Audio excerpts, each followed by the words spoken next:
Assalamualaikum. Waalaikumsalam. Selamat pagi, Mbak.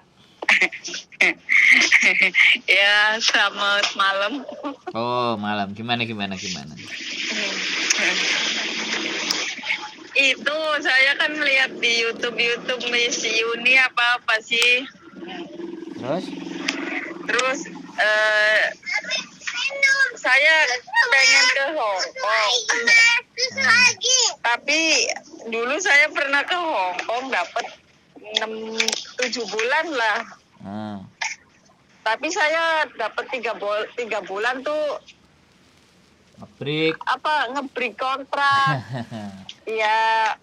Nah, terus majikan kan kata majikan ya udah oke lah katanya, tapi dia minta waktu nunggu pembantu yang baru dateng. Tapi dia ngambilnya dari Indo.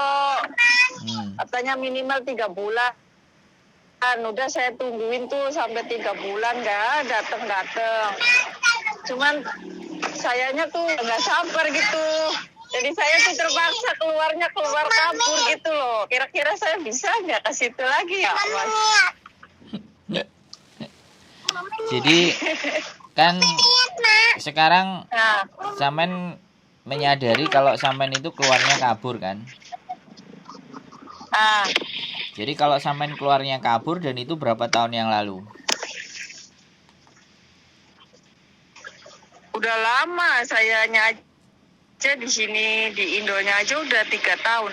Kayaknya dari tahun 2015. Jadi kalau Samen kabur terus bilang sama PT itu pasti PT itu meroses sampean males. Karena dulunya sayanya calling visa dari temen yang ada di Hong Kong. Ya, wis oke lah, terserah sampean mau kayak gimana. Tapi kalau sampean proses sekarang kan harusnya lewat PT. Oh, gitu. Sekarang gini, karena sampean sudah cerita ke saya kan jujur. Otomatis kan kalau saya mau proses sampean kan juga mikir lagi. Iya kan? Bener nggak? Mikirnya takut kabur. Nah, bener nggak? Walaupun sebenarnya itu sudah masa lalu kan, kita juga nggak ngerti. Manusia berubah. Kalau saya percaya itu. Tapi ketika sampean nyeritain kayak gitu, yang dirugikan nanti bukan sampean sendiri, juga bukan saya, tapi yang dirugikan adalah majikan. Lah kalau yang dirugikan majikan dan majikan dapat dari majikan saya dan saya kenal, sampean bisa bayangkan nggak gitu loh?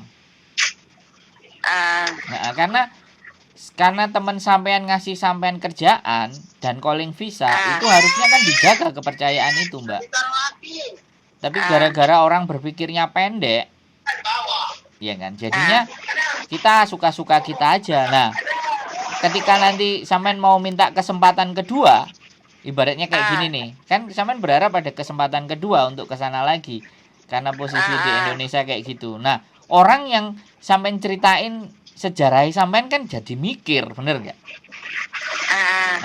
Tapi ketika kita itu bohong, kemudian diproses, kemudian nggak turun visanya, ya tambah nemen lagi, karena kita pasti akan dimintain ganti rugi. Gitu ya. Makanya sekarang gini, kalau proses, ya semua PT ataupun saya itu bisa memproses, ya. Proses itu ya saya garis bawahi. Untuk proses semuanya bisa, ya. Untuk majikan ada yang mau, itu rezeki, itu jodoh. Gitu loh. Jadi rezeki, jodoh sama maut kan Gusti Allah yang ngatur kan. Nah, tapi kalau untuk proses saya pastikan memproses itu bisa. Gitu loh, Mbak. Nek sampai nanya ke saya loh ya.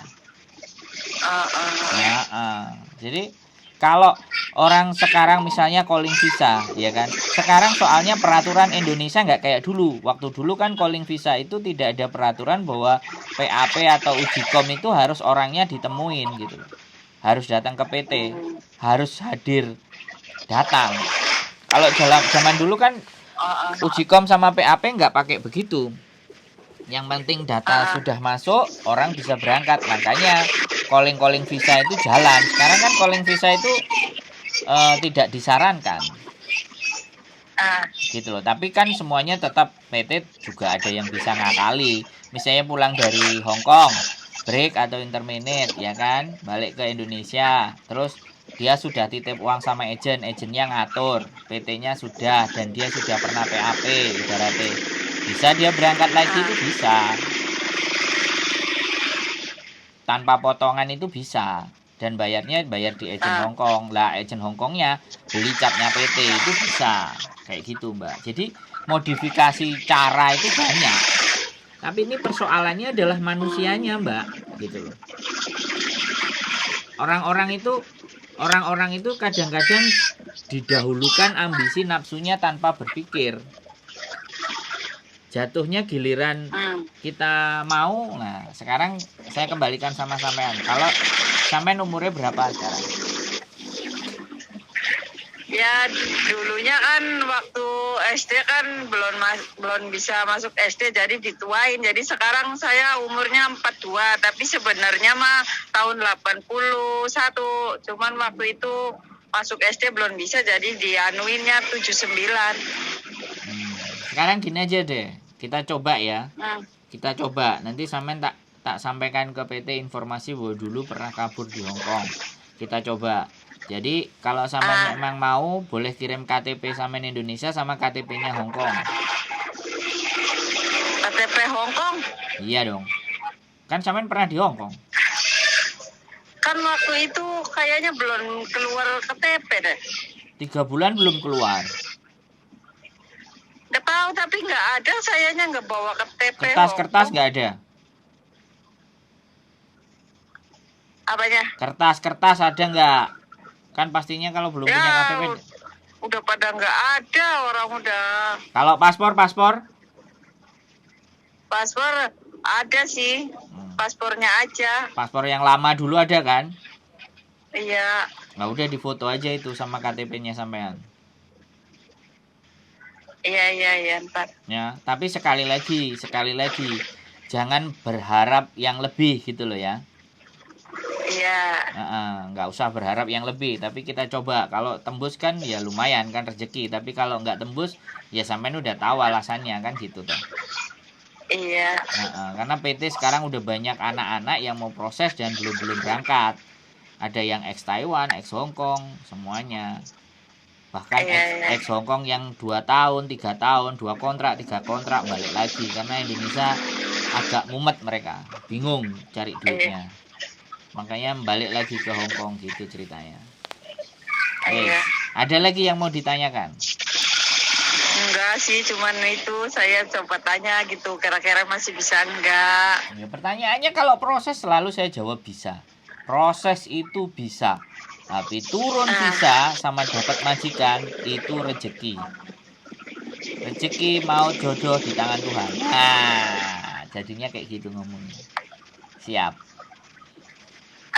Oke, ada lagi yang butuh ditanyakan? Macam-macam? Udah segitu aja. Ada. Oke, siap. Oke, yuk, makasih, bye-bye. Makasih.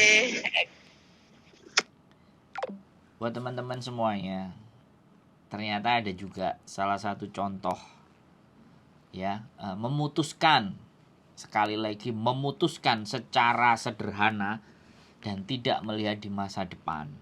Akhirnya jadi seperti ini, ya kan? Ya saya nggak tahu, penyesalan itu selalu akan ada di belakang. Kalau di belakang nggak penyesalan, artinya kita persiapan. Dan ini orang mengedepankan ego. Asal aja, udah dapat calling visa, dikasih tahu sama temennya, kok bisa-bisanya dia mengundurkan diri, ya kan? Ya itulah mental. Tapi sekali lagi kita nggak bisa menyalahkan keadaan dan kita tidak bisa melihat masa lalu. Yang jelas yang kita pikirkan adalah masa depan. Memberikan kesempatan kedua buat orang-orang yang benar-benar kepingin merubah keadaan dan kondisi, apa boleh buat. Walaupun toh nanti akhirnya kitanya yang tersakiti, kitanya yang ibaratnya dirugikan ataupun dikecewakan. Tapi yang jelas kita sudah menjadi manusia, berusaha mencoba membantu yang semampu kita. Itu saja dari saya, mudah-mudahan konten ini bermanfaat buat kalian dan tetap di channel saya. See you next video.